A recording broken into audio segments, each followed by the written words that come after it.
Muy buenos días a todos, bienvenidos, bienvenidas, mi nombre es Horacio Urtiaga y esta mañana vamos a continuar con nuestra serie de estudios en la carta a los romanos.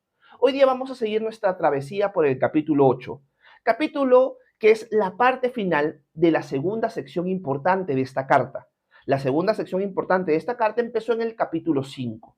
Capítulos 5, 6, 7 y 8 son la segunda sección importante, que se diferencia de la primera en el sentido de que Pablo, a esta iglesia que no conoce la iglesia en Roma, les predica el Evangelio de una manera muy profunda. La primera parte se enfoca en la justicia de Dios. ¿Qué es la justicia de Dios? ¿Por qué necesitamos recibirla? ¿Y cómo podemos recibir la justicia de Dios? La segunda parte es más personal, más relacional y más participativa. Ya tiene que ver más con lo que hemos obtenido en Cristo y cómo deberíamos vivir en Él. Por lo tanto, el comienzo de la segunda sección empieza así: que todos aquellos que estamos justificados por la fe en Cristo Jesús, ahora tenemos paz para con Dios por medio de nuestro Señor Jesucristo. Por lo tanto, ahora nos podemos gloriar en Dios de distintas maneras. Pablo va a hacer un contraste entre Adán y Cristo, mostrando que en Adán hemos heredado muerte y por lo tanto pecado y condenación. En cambio, en Cristo obtenemos gracia, justicia y vida eterna. Pablo responde a distintas objeciones en el capítulo 6 y 7 que se pueden levantar a la luz de esta verdad. Si ya no estamos bajo la ley de Moisés, ¿pecaremos todo lo que queramos? La respuesta es no. Si el pecado del hombre hizo que sobreabundara la gracia de Dios, ¿seguiremos pecando para que la gracia sobreabunde? De ninguna manera. ¿La ley es pecado? De ninguna manera. Y Pablo ya en el capítulo 8 está mostrando una parte muy positiva de nuestra fe y la distinción con aquellos que no conocen realmente al Señor. Al final del capítulo 7, esto lo hemos visto en dos clases anteriores, hemos visto el drama del ser humano. El ser humano, por sus propios medios, según su propio esfuerzo, por más que quiera agradar a Dios, no va a poder. Por más que conozca la ley de Dios, por más que conozca su voluntad y se deleite en su mente en ella, se va a encontrar esclavizado en su cuerpo, en su carne. La carne, a la luz del apóstol Pablo, son las pasiones contrarias a la voluntad de Dios que el ser humano tiene, que el cuerpo, que nuestra naturaleza humana tiene, ya que está alejada de Dios y es débil. Por lo tanto, estas pasiones corporales van a ir siempre en contra de la voluntad de Dios, de la ley de Dios. Y el ser humano va a terminar diciendo, por más que quiera agradar a Dios, miserable de mí. El único que puede hacer el cambio de transformarnos de adentro hacia afuera para poder obedecerlo realmente es Jesús.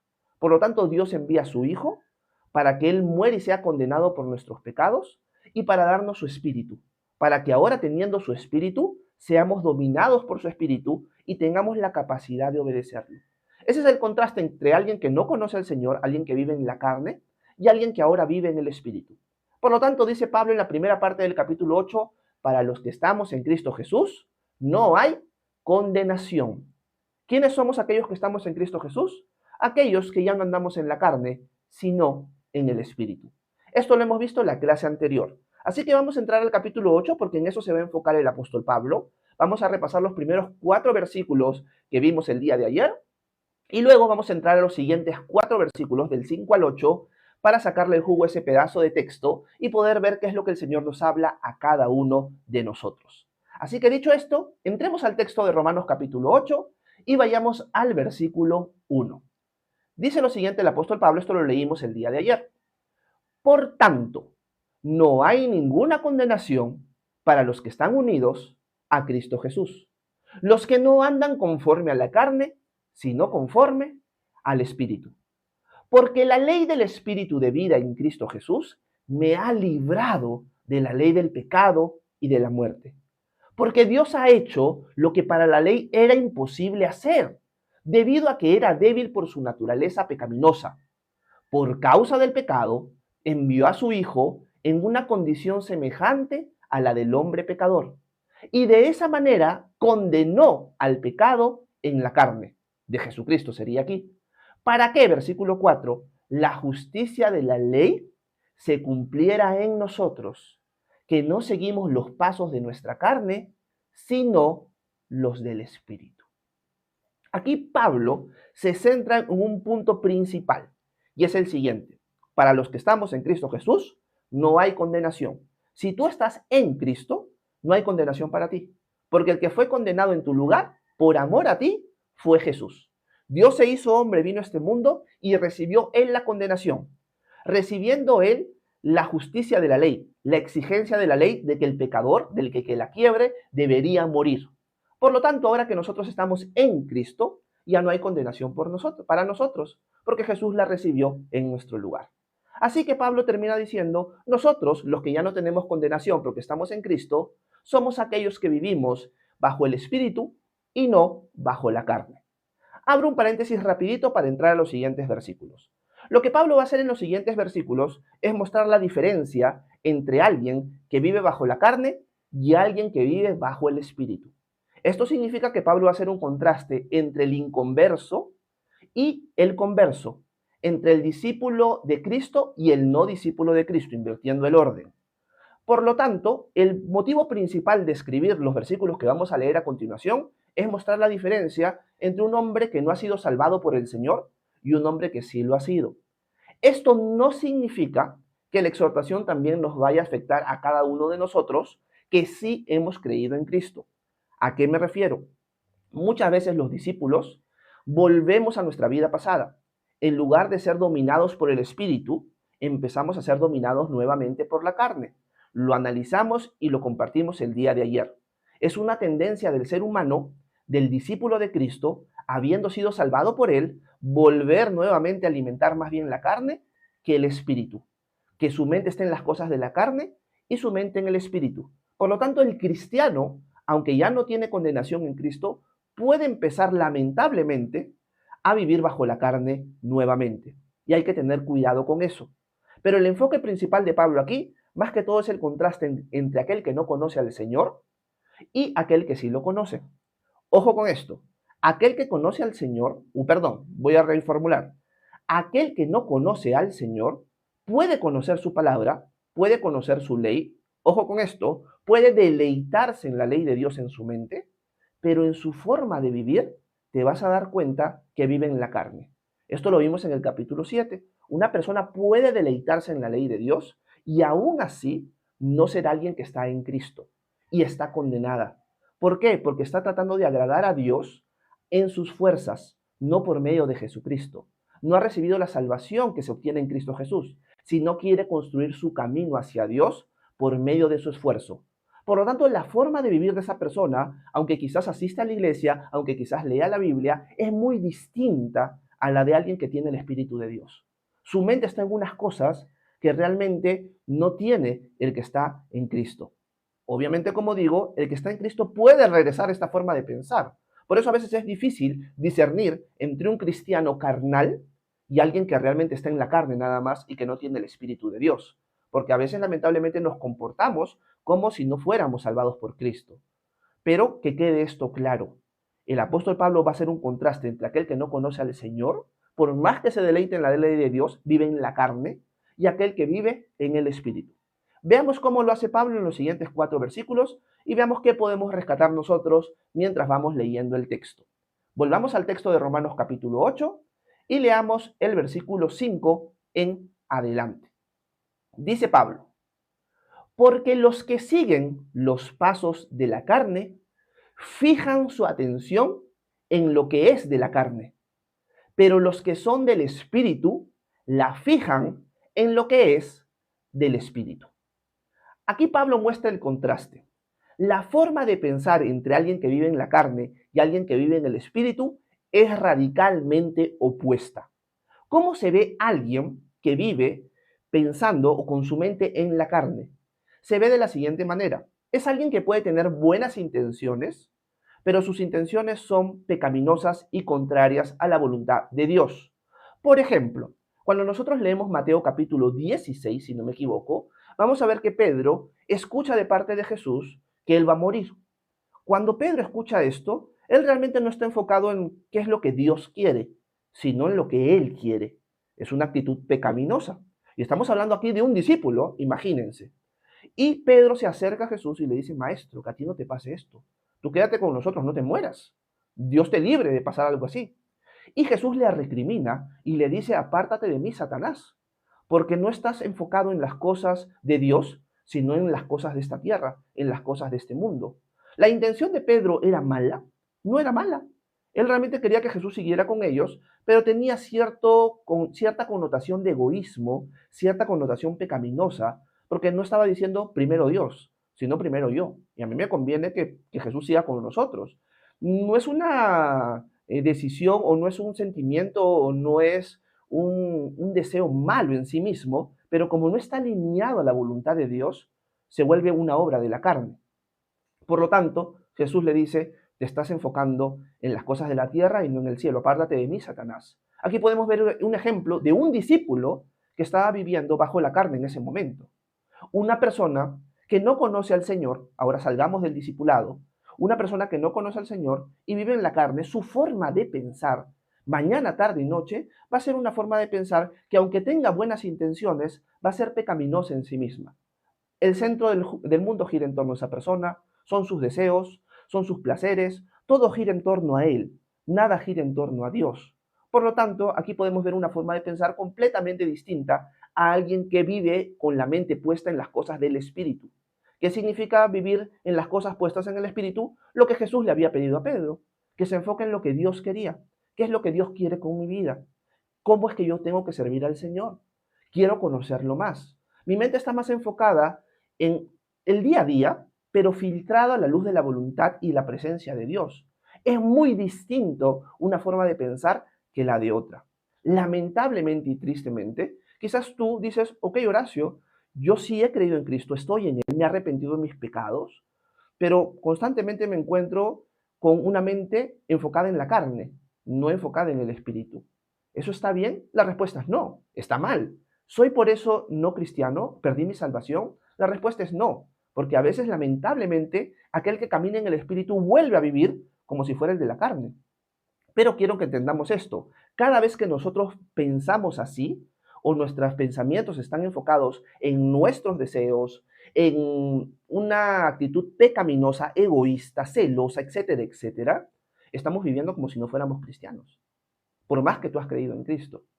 Pero también hay que ser sincero, una persona que no vive en Cristo, una persona que está condenada porque no está en Cristo, su forma de pensar va a ser así. Es lo natural. Por más que quisiera, ojo con esto, por más que quisiera, no va a poder vivir y pensar de otra manera. Por más que conozca la ley de Dios y se deleite en la ley de Dios, al final del día sus pensamientos van a estar enfocados en la carne y no en el espíritu. Esa es la diferencia radical entre una forma de pensar y la siguiente. Aquí tendríamos que hacer esta pregunta. ¿Cuál es mi forma de pensar del día a día? ¿Mi forma de pensar, mi mente está enfocada en las cosas de la carne o en las cosas del espíritu? Cada uno de nosotros tiene que responder esa pregunta. Y yo creo que Gálatas capítulo 5 es un pasaje donde Pablo muestra la diferencia entre las obras de la carne y el fruto del espíritu. Y nos puede dar luz un poco de la diferencia en la forma de pensar entre alguien que no conoce al Señor y alguien que sí lo conoce. Y quiero leer este texto de corrido con ustedes y lo voy a poner en pantalla. Voy a hacer pausas para comentar sin quitarlo de la pantalla, para que ustedes vean la distinción entre uno y otro. Y así puedan darse una idea de cómo vive un discípulo o cómo debería vivir y cómo vive alguien que realmente no lo es. Vamos a poner el texto en pantalla, vamos a Gálatas capítulo 5 y vamos al versículo 16. Miren lo que Pablo dice. Digo pues, vivan según el Espíritu y no satisfagan los deseos de la carne. Esto se lo está diciendo ya a discípulos, por si acaso. Porque el deseo de la carne se opone al Espíritu y el del Espíritu se opone a la carne. Y estos se oponen entre sí para que ustedes no hagan lo que quisieran hacer. Siempre va a haber una lucha. Versículo 18. Pero si ustedes son guiados por el Espíritu, no están ya sujetos a la ley, hablando de la ley de Moisés.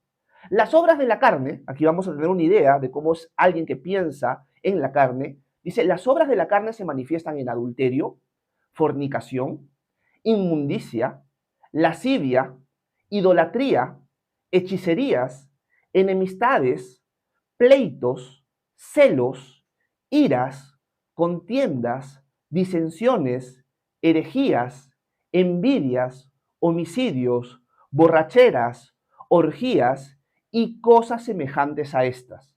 Acerca de ellas les advierto, como ya antes les he dicho, que los que practican tales cosas no heredarán el reino de Dios.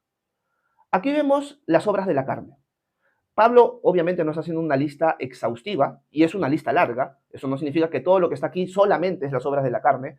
Todo lo pecaminoso son las obras de la carne. Hay palabras como por ejemplo celos que pueden ser utilizados en un buen contexto, pero en las obras de la carne no están utilizados en un buen contexto. El celo de Dios es algo bueno. El celo amargo es algo malo, por ejemplo. Por lo tanto, las obras de la carne son actitudes, obras pecaminosas. Y dice Pablo, aquellos que practican tales cosas, aquellos que viven según la carne, no van a heredar el reino de Dios. El discípulo puede caer en esto, pero se va a dar cuenta y va a salir de ahí. No es su forma natural ya de pensar. En cambio, el que no conoce al Señor es lo normal, es la forma común de vivir en el día a día. Esto es lo que hay, no hay nada más. Por más de que conozca algo de la palabra de Dios, no va a poder cambiar, porque el único que puede hacer el cambio es Jesús. Y noten esto. Vamos a volver al texto en Gálatas y si ustedes se han dado cuenta, Pablo dice las obras de la carne, pero ahora va a pasar al fruto del Espíritu. No va a decir las obras del Espíritu, sino el fruto del Espíritu. ¿Por qué? Porque, como hemos visto en Romanos anteriormente, cuando Dios nos da su Espíritu, es una nueva naturaleza que unida a Él va a producir un fruto. O sea, el resultado de el Espíritu es un fruto. Es como que fuéramos un árbol ahora conectado a Cristo y ahora, de una manera sobrenatural, por caminar con Él, por tener intimidad con Él, vamos a producir estas cosas. Pero el que las produce en verdad es el Señor. Por lo tanto, hay una diferencia muy grande entre las obras de la carne y algo que Dios mismo produce en ti por estar unido a Él, el fruto del Espíritu. Me encanta el lenguaje que usa Pablo porque nos muestra la realidad de nuestra relación ahora con Dios. Y miren lo que Pablo pone en el versículo 22. Dice lo siguiente, pero el fruto del Espíritu es amor, gozo, paz, paciencia, benignidad, bondad, fe, mansedumbre, templanza. Contra tales cosas no hay ley. Y los que son de Cristo han crucificado la carne con sus pasiones y sus deseos. Si vivimos por el Espíritu, vivamos también según el Espíritu. Aquí ustedes pueden tener una amplia connotación de cómo podemos marcar la diferencia entre alguien que vive en la carne y alguien que vive en el Espíritu. Ojo, tú como discípulo de Cristo puedes caer en esto. Vive según el Espíritu. Si Dios ya te ha dado por su Espíritu vida, ahora vive según el Espíritu. ¿Cómo hago para yo vivir en el Espíritu, por más que ya lo tengo dentro? Es teniendo comunión con el Señor. Si yo dejo de tenerla y empiezo a alimentar más las obras de la carne o los pensamientos lejos del Señor, la carne va a tomar dominio otra vez sobre mí. Por más que estoy en Cristo, tengamos cuidado. Pero si tú eres alguien que esta es tu forma de vivir en la carne y no estás en Cristo, por más que te deleites en la ley de Dios, si no vienes a Cristo en arrepentimiento y fe, no vas a poder dar el fruto del Espíritu. Porque el fruto del Espíritu, como la misma frase lo dice, no es producto de tu esfuerzo, es producto de haberte humillado delante del Señor y haberte unido a Él. Que Él ahora sea tu rey y tú seas su súbdito. Que ahora Él sea tu Dios y tú su criatura.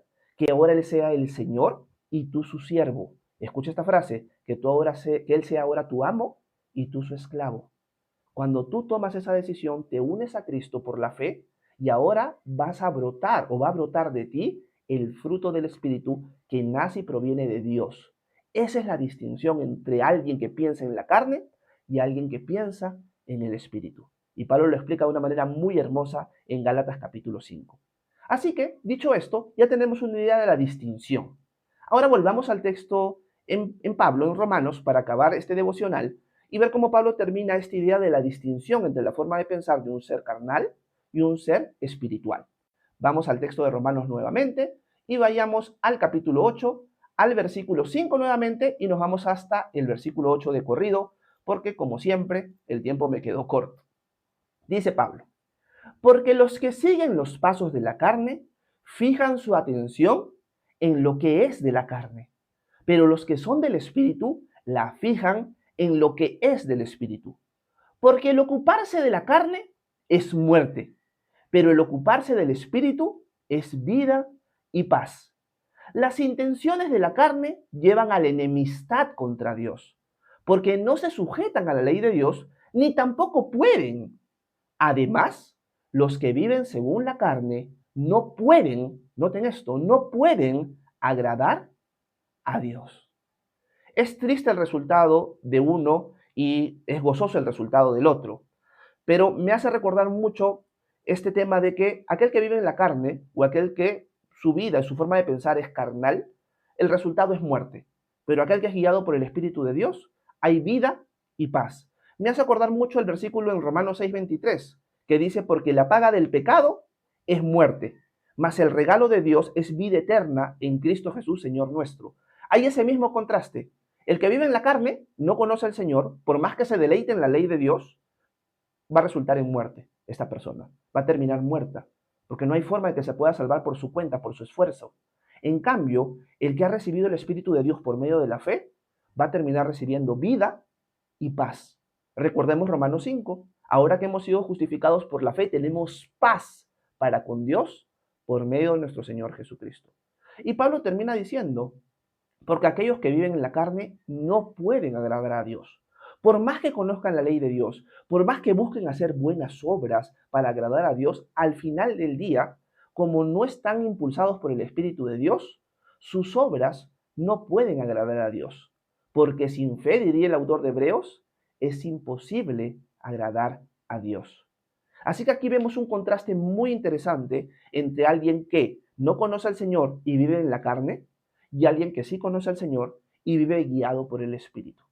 Y el destino final de cada uno. Uno es muerte y el otro es vida y paz. Uno puede agradar a Dios y el otro, en cambio, no puede. Lamentablemente, muchas veces nosotros como discípulos, por la fe en Cristo, volvemos nuevamente a vivir como si fuéramos inconversos, vivir bajo la carne. Por lo tanto, la pregunta final que quería compartir con ustedes en este devocional es la siguiente. ¿Dónde está mi mente? ¿Mi mente está en las cosas de la carne o está en las cosas del Espíritu? Cada uno de nosotros tiene que responder esa pregunta. ¿Cómo hago yo para poner la mente en las cosas del Espíritu? Mira hacia arriba. Pasa tiempo con el Señor. Una figura estoy utilizando, no es que tienes que mirar necesariamente hacia arriba, por si acaso. Mira al Señor, pasa tiempo con Él, medita en su palabra, pídele que te muestre qué hay en tu corazón. Humíllate ante Él día tras día. Así tu mente va a estar puesta en el Espíritu y no en la carne. Por lo tanto, tarea para nosotros, pongamos nuestras cosas o nuestra mente en las cosas de arriba y no en las cosas de abajo. No significa esto desconectarse del mundo, por si acaso, pero tu enfoque principal tiene que estar en las cosas de arriba y no en las cosas de abajo. Por lo tanto, vas a poder vivir abajo, en la tierra, de una manera muy distinta a la que el mundo vive. Tarea para nosotros. Dicho esto, espero que este pequeño devocional haya sido de edificación para ustedes. Si tienen alguna pregunta, alguna duda, algún comentario, por favor, háganmelo saber, que con gusto voy a intentar responder sus preguntas a continuación. Muchas gracias por su atención. Que Dios los bendiga a cada uno de ustedes. Bueno, muchas gracias por haberme prestado atención en estos minutos. Déjenme apagar la grabación de la cámara para poder conversar con ustedes, responder sus inquietudes, sus dudas y poder servirlos de esa manera en este tiempo que nos queda. Hoy día sí puedo decir que el devocional no se pasó de tiempo, casi 25 minutos, así que logré mi objetivo. Espero que dentro de todo se haya podido entender muy bien. Gracias a todos los que me han apoyado en el transcurso del devocional con sus regalitos, a Ricardo, a Harold, a Sonia, a Laura, a Solito, por los regalitos que me han enviado en el transcurso del devocional. Gracias por apoyar a mi familia, a mi persona de esa manera. Se los agradezco un montón. Y bueno, ahora pasamos un tiempo de preguntas y respuestas. Toda duda que tengan sobre Dios, el cristianismo, la Biblia, déjenme en la sección de comentarios. Si es de lo que hemos leído o de otra cosa, estoy para servirlos en este tiempo. Si me pueden apoyar dándole tap a la pantalla, se los agradecería un montón, porque así permiten que el algoritmo de TikTok alcance a personas que quizás tienen inquietudes bíblicas y así las pueda servir de esa manera. Dicho esto, vamos a subir y vamos a leer sus comentarios y sus preguntas. Ok, déjenme ver dónde me quedé. Vamos a ver si puedo encontrar. Me quedé claro en el comentario de Dayana. Saludé a Ricardo también, a Mary. Bueno, déjenme ver por aquí. Nísida dice, pastor, Hebreos 10:27, por favor. Ok, Nísida, vamos a ir al texto de Hebreos 10, 26 y 27 para leerlo y ver qué es lo que dice, a ver si puedo explicártelo. Hebreos 10, 26 y 27. Vamos a ver el texto. Nísida nos ha pedido que por favor lo leamos y también lo intente explicar. Ok, acá tenemos un título que la misma traducción lo pone, advertencia a los pecadores deliberados. Dice, si con toda intención pecamos después de haber recibido el conocimiento de la verdad, ya no queda más sacrificio por los pecados, sino una terrible expectativa de juicio y del fuego ardiente que devorará, déjenme ver, a los enemigos de Dios. Lo que podríamos decir es que estos versículos de aquí generan mucho debate porque algunas personas dicen, mira, si tú pecas con toda intención después de haber recibido a Cristo, dirían ellos, ya no hay oportunidad para que te puedas arrepentir y por lo tanto lo que te queda es una expectativa de juicio y de fuego ardiente que devorará a los enemigos de Dios. Por lo tanto, dirían estos hermanos, estos versículos nos muestran que la salvación se pierde. Ahora, alguien que diría que la salvación no se pierde, como es mi caso, diría lo siguiente, un discípulo de Cristo, alguien que vive según el Espíritu y no según la carne, nunca, con toda intención, va a pecar después de haber recibido el conocimiento de la verdad. En cambio, una persona que se deleite en la ley de Dios, como hemos visto en Romanos, que ha recibido el conocimiento de la verdad, pero con toda intención peca, demuestra que esta persona no está en Cristo. Por lo tanto, por más que se deleite en la ley de Dios y quiere agradar a Dios según sus formas, al final va a terminar pecando con toda intención, es parte de vivir en la carne, ya no queda más sacrificio por los pecados, sino una terrible expectativa de juicio y el fuego ardiente que devorará a los enemigos de Dios. Un cristiano no es enemigo de Dios. En cambio, alguien que puede conocer algo de la ley de Dios, sí lo es. Por lo tanto, el texto, según lo entiendo yo, Nísida, no se está refiriendo a discípulos. Se está refiriendo a alguien que ha recibido la ley de Dios, que recibe el conocimiento de la verdad, pero sigue siendo su enemigo. No es alguien que ha sido reconciliado. Esto justo lo hemos visto en Romanos hoy. Hemos visto cómo Pablo dice, aquel que está en la carne es enemigo de Dios. Aquel que está en la carne no puede agradar a Dios. Vamos a volver al texto de Romanos para enfatizar estos versículos que quizás yo no los enfaticé por falta de tiempo, pero gracias a la pregunta de Nísida sí lo podemos enfatizar. Miren, las intenciones de la carne llevan ¿a qué? A la enemistad contra Dios. O sea, son enemigos de Dios. Porque no se sujetan a la ley de Dios. La conocen, mira esto. Ni tampoco pueden. No pueden porque no tienen el Espíritu de Dios. Además, los que viven según la carne no pueden agradar a Dios. Según entiendo el contexto o el texto Nísida, el autor de Hebreos se está refiriendo a este tipo de personas. Personas que han recibido el conocimiento de la verdad, pero no es que se han reconciliado con Dios por medio de la fe, sino siguen siendo enemigos de Dios. Por lo tanto, siguen pecando con toda la intención del mundo. Un discípulo, alguien que está en Cristo, ya no es enemigo de Dios, porque ahora tiene paz para con Dios por medio de Jesucristo. Ya está reconciliado. Y adicional a eso, un discípulo de Cristo tropieza, falla, pero nunca con toda intención. Nunca decimos nosotros, los que estamos en el Espíritu, los que hemos creído en Cristo, quiero pecar, quiero ofender a Dios, quiero escupirle en la cara, quiero pecar con toda intención. Nadie dice eso. Lo que nos encontramos es muchas veces volviendo a la carne por nuestra culpa, por no buscar alimentar el Espíritu y diciendo, miserable de mí, ¿por qué alimenté más la carne que el Espíritu? Señor, mil disculpas. Gracias porque me sigues amando a pesar de que te fallé. Detesto fallarte, Señor. Lo aborrezco con toda mi alma. No peca con toda intención. Esa es la distinción, Nísida.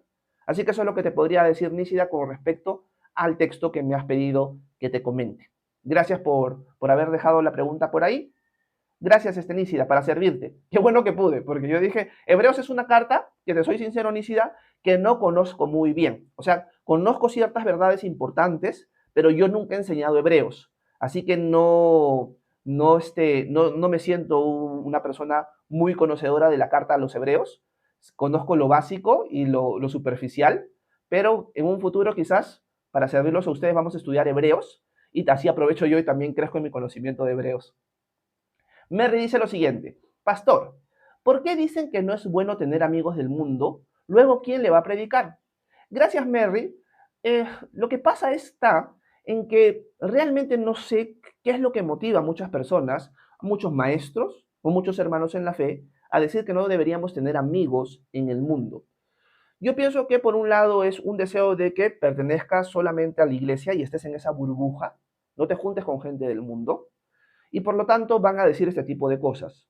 Algunos quizás con buenas intenciones van a decir, obviamente, amigos del mundo uno no debería tener, porque la forma de pensar de ellos es carnal y la tuya es espiritual.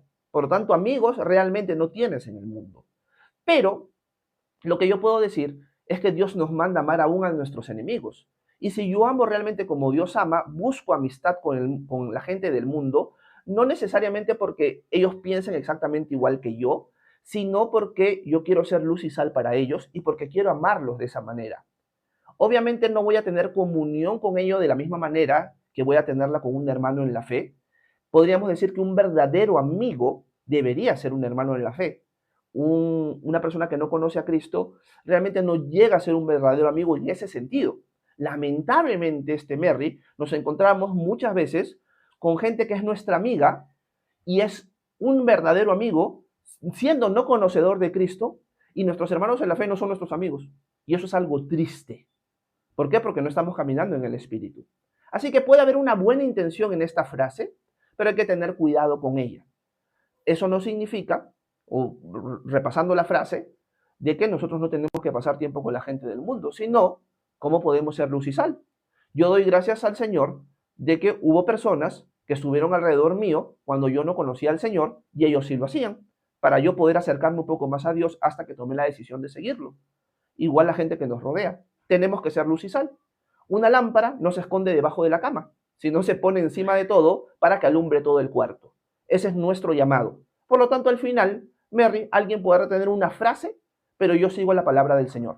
Y si mi Señor Jesús me ha dicho que yo soy la luz del mundo y que una lámpara no se pone debajo de la cama, sino encima, yo tengo que pasar tiempo con personas que no conocen al Señor y poder ser luz para ellos, reflejar a Cristo para ellos. Gracias, Mary, por tu pregunta. Pienso que la pregunta o la frase puede girar en un torno positivo. Realmente deberíamos buscar amistad más con los hermanos en la fe que con la gente de afuera, pero también a veces puede surgir de una connotación negativa. No hay que encerrarnos como cristianos en una burbuja y los de afuera que se frieguen. Y eso está equivocado. Gracias, Mary. Quiero saludar a María Tineo. ¿Cómo estás, María? Un abrazote hasta Lima. Dios te bendiga. Piero, ¿cómo estás? Buenos días. Uy, qué rico. ¿Quién me mandó eso? Sonia, un abrazote hasta Lima, si no me equivoco. Si puedes, me corriges. No me acuerdo de qué parte del mundo eres, Sonia. Dios te bendiga. Piero Boto dice, buenos días, ¿cómo estás, Piero? Bienvenido. Nancy, un abrazote hasta México, buenos días. Harold, un abrazote hasta Lima también. Déjeme ver por aquí. Alejandro Cita, tiempo que no te leía por acá. Espero que estés bien, hermano. Un abrazo hasta Chile. Ok, qué penita que no podías, pero bueno, qué lindo verte por acá hoy. Yolita, un abrazo hasta Lima, bienvenida. Déjeme ver. Douglas Isaac, ¿cómo estás, hermano? Un abrazo hasta Costa Rica. Dios te bendiga. Igualmente. Magdalena González, un abrazo hasta Estados Unidos, aunque es nuestra hermana mexicana. Bendiciones, Magdalena. Miguel Eduardo, ¿cómo estás? Un abrazo hasta Piura. Gracias por haber estado con nosotros hoy. Adrián, buenas tardes. Un abrazo hasta España. Miguel Ortega dice con los buenos días, saludos desde Amazonas. Un abrazo, Nasti, hasta el segundo piso de la casa. Mike, ¿cómo estás? Tiempazo que no te veía y tu pregunta clásica tiene que estar por aquí. Dice, Pastor Horacio, ¿qué capítulo del libro de Romanos está enseñando? Sabía que esa pregunta iba a surgir, Mike. Un abrazo, hermano, hasta Lima. Espero que estés bien de salud. Hemos estudiado Romanos capítulo 8, versículos 5 al 8. Dios te bendiga. Un abrazo. Luis Miguel dice, hola, bendecidos días. Un abrazo, Luis Miguel. Bienvenido a este canal. Vania dice, esas características de cristianos que andan sin embargo o sin espíritu, debe ser capaz, Vania, no llego a entender muy bien esa palabra, no sé qué es lo que querías decir, déjenme buscar porque se me fue el comentario de Vania, voy a tener que tener el dedo puesto en la barra de subir y bajar porque si no, se me van a perder los comentarios como es costumbre. Ok, voy a poner el dedo por aquí, listo. Dice, esas características de cristianos que andan sin embargo espíritu de Dios son la cizaña. Creo que llego a entender tu pregunta. La pregunta de Vania creo que es así. Horacio, esos cristianos, ya con la frase cristiano estás diciendo algo, que caminan no según el espíritu, ¿son la cizaña del libro de Mateo? La respuesta sería no. ¿Por qué? Porque un cristiano puede caminar en la carne. Lamentablemente pasa eso. Porque todavía no hemos sido glorificados. Nuestros cuerpos todavía son débiles. Tenemos el Espíritu de Dios, pero a veces alimentamos más la carne que el Espíritu. Por lo tanto, si es cristiano real, por eso es tu frase cristiano, sí serían hijos de Dios. Por lo tanto, caminan en la carne y es para vergüenza de ellos. Y serán llamados a cuentas delante del Señor. No para salvación y perdición, pero sí por falta de recompensas. Ahora, si hubieras puesto entre comillas cristianos, ahí sería la cosa distinta. Horacio, ¿qué pasa con aquellos cristianos? Aquellas personas que van a la iglesia, cantan alabanzas, escuchan la prédica, pero realmente viven en la carne, no tienen el Espíritu de Dios, no se han arrepentido y han puesto su fe en Jesús. Jesús no es su amo y ellos son sus siervos. Son gente que simpatiza con las cosas de Dios, les gusta la iglesia porque es como un club social. ¿Realmente ellos son la cizaña de Mateo? La respuesta es sí. Ellos son la cizaña de Mateo. Realmente dicen de la boca para afuera, Señor, Señor, pero en su corazón están lejos de él.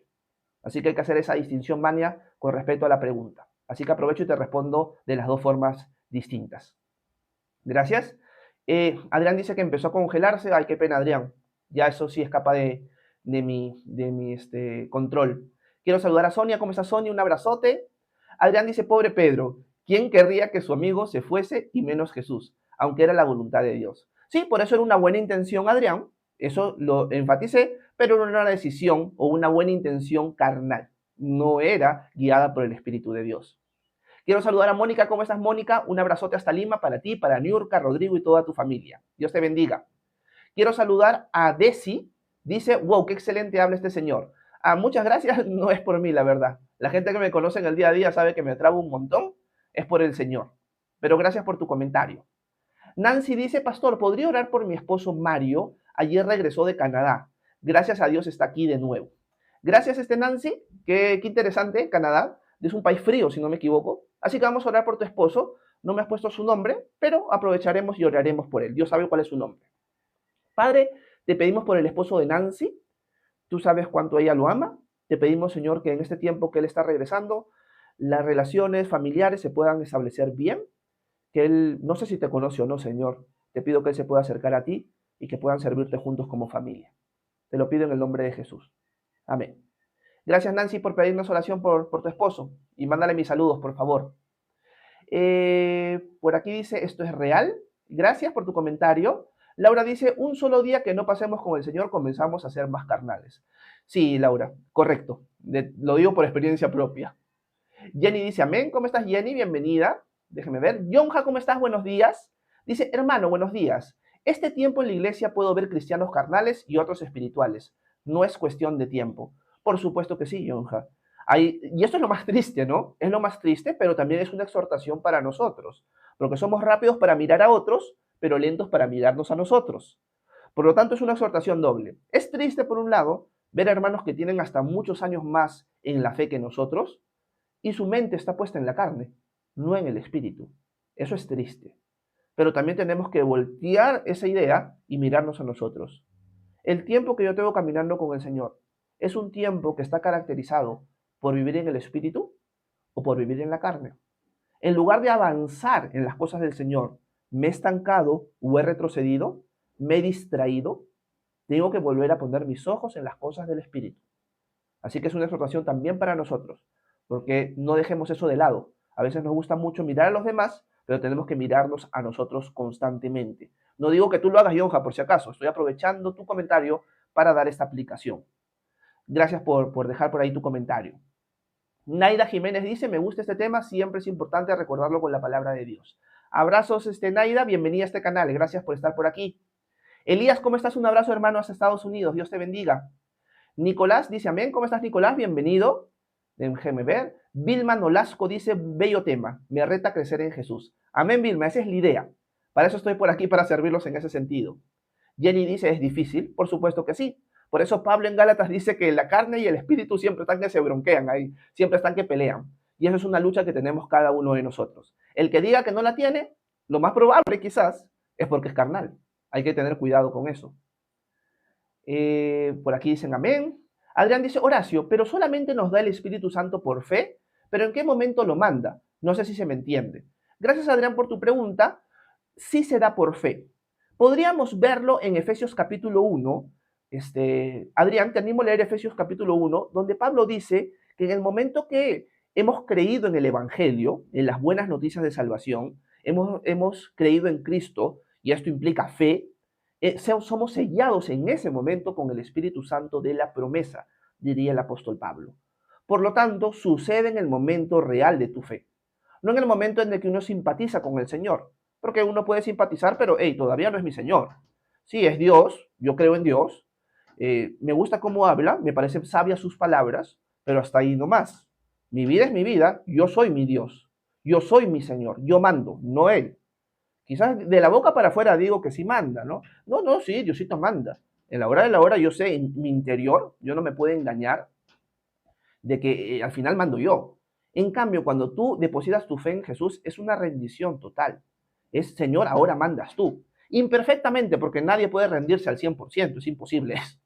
Pero este momento en el cual tú te rindes a Jesús, le dices, tú ahora mandas, tú ahora eres mi Dios, mi lealtad es para ti, en ese momento tú eres sellado con el Espíritu Santo. ¿Cómo sucede? ¿De qué manera? Realmente no lo sabemos, es algo espiritual y algo que Dios hace. Así que confiamos en que Dios cumple sus promesas y por lo tanto cuando tomamos esa decisión, Él nos sella con su Espíritu Santo. Gracias, Adrián. Dayana dice, amo estas enseñanzas, ¿por qué no lo conocí antes? Un abrazo, Dayana. Gracias por tu comentario, lindo. El Señor tiene sus tiempos, Dayana. Ojo con esto, aprovecho, y ya saben todos los que están por aquí, que siempre voy a aprovechar cuando pasa algo así, de decir lo siguiente. Ustedes realmente no me conocen. Tengan cuidado con eso. ¿Qué quiero decir? Realmente no saben si mi vida realmente refleja la de Cristo. Realmente yo puedo ser alguien que Dios usa para enseñar la palabra de Dios, para apuntarlos a Jesús, pero en mi vida diaria ser un patán, ser alguien que vive en la carne y no en el espíritu. Nunca, nunca, nunca pongan sus ojos, no estoy diciendo, Dayana, que tú lo hagas, por si acaso, estoy aprovechando el comentario para hacer una aplicación. Nunca pongamos nuestros ojos en los líderes, en las personas. Nuestros ojos tienen que estar enfocados en Cristo. Por lo tanto, si llega el momento en que Horacio les falla, no se alejen del Señor, porque yo nunca les dije, que quede claro eso, que pongan sus ojos en mí, porque yo soy un pecador. Por lo tanto, pongan sus ojos en Jesús y ese es el propósito por el cual estoy haciendo lo que hago.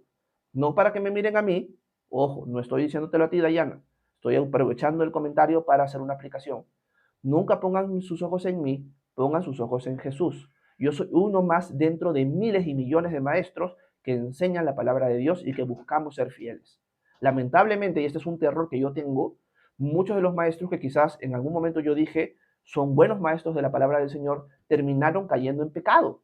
Y por lo tanto, terminaron decepcionando a muchas personas que habían puesto sus ojos en ellos. Dios me libre y me quite la vida antes de fallarle así. Prefiero eso. Pero ¿qué pasa si en algún momento caigo? Dios me libre. Yo no quiero que ustedes se alejen del Señor por algo así. Por eso, pongan sus ojos siempre en Jesús. Nada más. Gracias, Dayana, por tu lindo comentario. Déjeme ver. Jenny dice, Dios te bendiga, hermano. Un abrazo, Jenny. Sonia dice, amén. Piero Boto dice, ¿conoces alguna iglesia buena en Ucayali para invitar a una amiga? Realmente no. Realmente no. No digo que no haya, por si acaso, sino que no soy alguien muy conocido en las iglesias que hay en cada región. Mira, Piero, quizás, esto es una recomendación, pero cuando yo recomiendo algo es ora, discierne, examina, porque mi consejo puede estar malo. Yo he pertenecido durante muchos años a un grupo de iglesias, a un movimiento que se llama Calvary Chapel. Considero que el movimiento Calvary Chapel en sus principios, en sus bases, es muy saludable. Por lo tanto, yo te recomendaría una iglesia de Calvary Chapel. Busca si hay un Calvary Chapel en Ucayali. ¿Esto quiere decir que todos los Calvary Chapel son buenos? No. Considero que los Calvary Chapel se pueden desviar y en efecto lo han hecho. Por lo tanto, ten cuidado. Pero si encuentras un Calvary Chapel, anda, ora y que el Señor te muestre si es la iglesia, si es la comunidad cristiana que Él quiere para ti en esa temporada en tu vida. Por lo tanto, yo te haría esa recomendación. Busca en internet si hay algún Calvary Chapel en Ucayali. Yo te lo recomendaría, pero siempre examinando todo para ver si es lo que Dios quiere para ti. Déjenme ver. Consuelo dice, bendiciones, ¿cómo estás, Consuelo? Bienvenida a este canal. Maribel, un abrazo. Marbella dice, bendiciones, un abrazo. Marbella, gracias por estar por aquí. Laura dice, muchas gracias Horacio, como siempre bien explicado y edificante. Un abrazo, Laurita. Miguel dice, en mi caso vivo solo, no tengo pareja y anhelo formar un hogar. Ora por eso, Miguel. Y lo que yo te podría decir, Miguel, es lo siguiente. También una aplicación, no necesariamente porque tú falles en eso, yo no te conozco ni personalmente.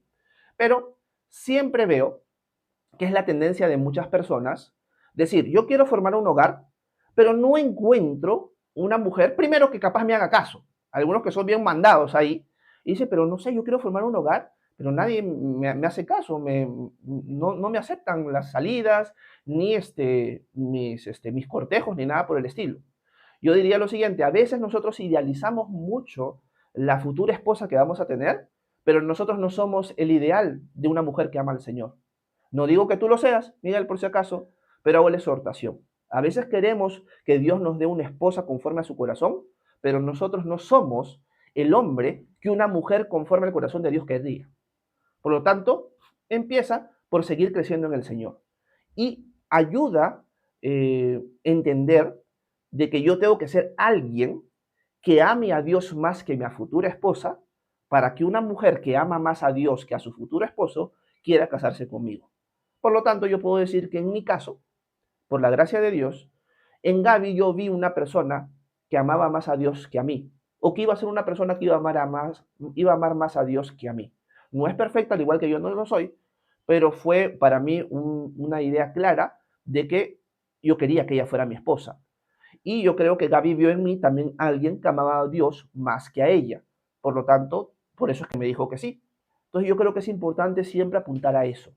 La pregunta que deberíamos hacernos es, ¿soy un hombre que amo a Dios o voy a amar a Dios más que a mi futura esposa?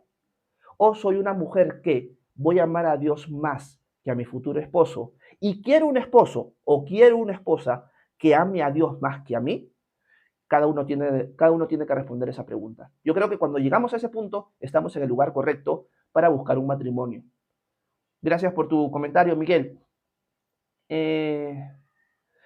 Por aquí preguntan, solo que no entiendo tu nick, es Chris, dice, ¿qué es lo bíblico? ¿La Trinidad o la unicidad? Gracias, Chris, por tu pregunta. La Trinidad es la postura correcta. La palabra Trinidad, por si acaso, Chris, no aparece en la Biblia. La palabra Trinidad es una palabra que es una palabra para etiquetar la idea bíblica que se propone en el Nuevo y en el Antiguo Testamento. La Trinidad es un concepto teológico que se rescata de distintos pasajes de la Biblia. Uno de ellos es el famoso Shema de Israel en Deuteronomio, donde se nos dice que Dios es uno. Pero mientras vamos avanzando en el Antiguo Testamento, vamos a ver que este único Dios verdadero se manifiesta en distintas personas. A veces tenemos al ángel del Señor, al ángel de Yahweh, que es Dios, pero al mismo tiempo a Dios en los cielos. Y tú dices un ratito. Por eso es que los judíos habían desarrollado la teoría de los dos poderes en el cielo. Eran dos personas distintas, pero un solo Dios. Y se discutía al respecto. En el Nuevo Testamento, gracias a la revelación de Jesucristo, tenemos más claro que nuestro Dios es trino, que es Padre, Hijo y Espíritu Santo. Los tres son uno, pero son personas distintas al mismo tiempo. Por lo tanto, Jesús manda bautizar en el nombre del Padre, del Hijo y del Espíritu Santo. Ese es el bautismo bíblico a la luz de Mateo 28. No es un texto agregado, por si acaso, es un texto original. Y es algo que se repite en la historia de la iglesia desde el primer siglo en adelante. Así que la iglesia practicaba esto. Esto nos muestra que el concepto cristiano es trinitario. Nuestro Dios es trino. Padre, Hijo y Espíritu Santo. Y el día de mañana, te adelanto, Cris, vamos a ver un poco acerca de eso en los versículos que nos toca en Romanos, donde Pablo va, les adelanto esto, equiparar el Espíritu de Dios con el Espíritu Santo, con el Espíritu de Cristo. Por lo tanto, vamos a tener el Espíritu del Padre siendo el mismo Espíritu de Cristo y siendo el mismo Espíritu Santo. Y tú dices, pero, o sea, son distintos, pero al mismo tiempo son uno. Y ese es el concepto de Trinidad. ¿Que es difícil de entender? Es difícil de entender. No es más, creo que nadie podría llegar a comprender la Trinidad de una manera profunda y perfecta, porque es Dios mismo. Nosotros no somos dioses, somos finitos tratando de comprender a un Dios infinito. Pero la unicidad como tal no es algo bíblico. La unicidad como tal negaría las conversaciones que el Padre y el Hijo tienen, por ejemplo. Entonces, la postura unitaria o unicitaria es una postura que la iglesia ya desde la historia, desde los primeros siglos, ha condenado. La ha condenado como herética, algo que no va acorde a la enseñanza apostólica ni la de Jesús, ni la del Antiguo Testamento. Gracias, Cris, por tu pregunta. Pili dice, ¿Cristo es Dios? Amén, sí lo es. Miguel Eduardo dice, pero lastimosamente en esta vida es muy complejo, dice Miguel con respecto al matrimonio. Happy por mi Cristo, ¿cómo estás, hermana? Dios te bendiga. Dice, bendiciones, pastor Horacio, usted y a su familia. Llegué tarde. Un abrazo, Happy, por si acaso te aviso que este devocional lo voy a subir en un par de horas a mi canal de YouTube. Ahí puedes ver todos los devocionales anteriores en Romanos, así que puedes darte una vuelta por ahí. Mi canal se llama Horacio Urtiaga y están subidos todos los devocionales de Romanos hasta el día de ayer. Déjenme ver. Zoe dice, pastor, ¿a qué se refiere cuando dice, o a qué se refiere lo que dice debería ser segunda de Pedro 2.22? Vamos a segunda de Pedro 2.22 para ir terminando el devocional de hoy. Segunda de Pedro 2.22. Vamos a ver. Dice lo siguiente. Pero en ellos se ha cumplido la verdad proverbial. El perro vuelve a su vómito y la puerca recién lavada vuelve a revolcarse en el lodo. Si no me equivoco, este versículo está dentro del contexto de los falsos maestros y de maestros que quizás se han infiltrado en la iglesia, pero luego muestran su verdadera naturaleza, muestran que realmente no eran parte del pueblo de Dios. Por lo tanto, creo que este proverbio, me puedo estar equivocando, se refiere a eso. Solo que por falta de tiempo no puedo leer todo el capítulo 2 para recordar el contexto. Creo que se está refiriendo a los falsos maestros y por lo tanto este proverbio tiene que ver con aquella persona que quizás estuvo expuesta a las cosas de Dios, quizás estuvo expuesta al evangelio, pero fue una persona que realmente no creyó y por lo tanto volvió a su vómito, como un perro que vuelve a su vómito.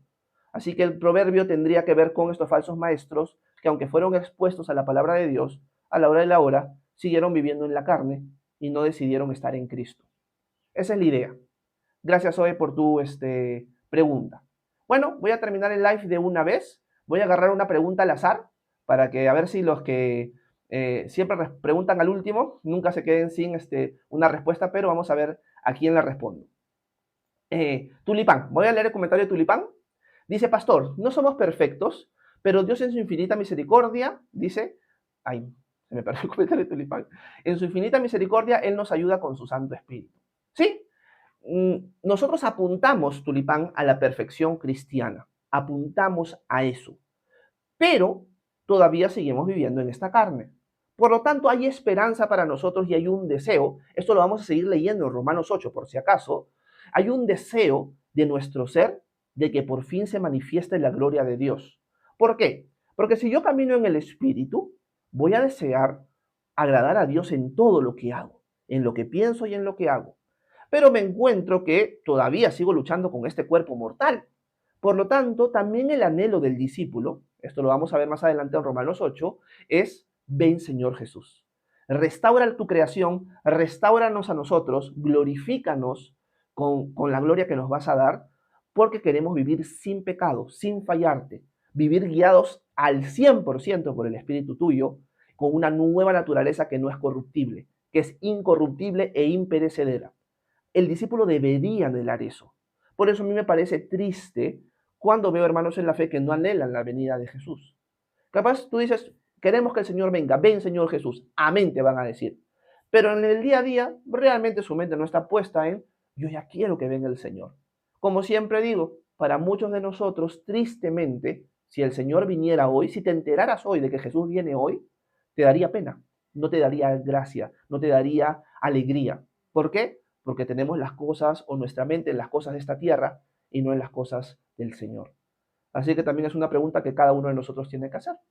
Si te enteraras que el Señor viniera hoy, ¿sería un motivo de gozo para ti o no lo sería? Ahí está la respuesta. Gracias, Tulipán, por tu comentario y espero que todo haya quedado claro dentro del tiempo que he estipulado para servirlos a ustedes de esta manera. Espero que haya sido edificación este tiempo para ustedes. Si quieren formar parte de la comunidad de WhatsApp que tenemos, me escriben por privado acá a TikTok y yo con gusto les mando el link de invitación. La comunidad de WhatsApp es una comunidad donde todos comentan, así que es una comunidad activa. Van a haber muchos comentarios, más de 100 al día a veces, pero si quieren formar parte de ella, están cordialmente invitados por mi persona. Así que me escriben por privado si quieren formar parte. Y bueno, nos vemos el día de mañana, 9 a.m. hora Perú, para seguir avanzando un poquito más en capítulo 8 de Romanos. Que tengan un excelente jueves, que Dios los bendiga. Nos vemos. Bye bye.